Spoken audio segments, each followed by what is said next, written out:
Hey YouTube, what is going on? Brandon here with another short video installing the ink on the Brother MFC J497DW. If you haven't done this before, this is just going to be a really speedy video.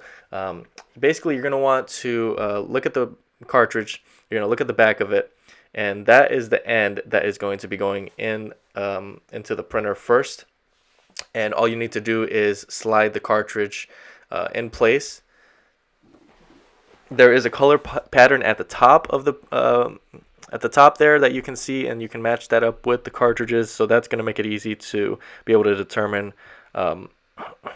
what colors go where. And you're going to do that for the rest of the cartridges. You've got black, yellow, cyan, and magenta, one after another. All you have to do is also make sure that they click in place. So once it's in, make sure it clicks. So that you know that it's completely secured. I will leave a link in the description below for this ink remanufactured, so you can save some money if that's what you were looking maybe to do. That will be in the description below, but make sure also to like this video if it was helpful to you, and subscribe to my channel. That'd be greatly appreciated. Okay, at this point, now the ink is going to be loading up, and that's it. That's all you need to do.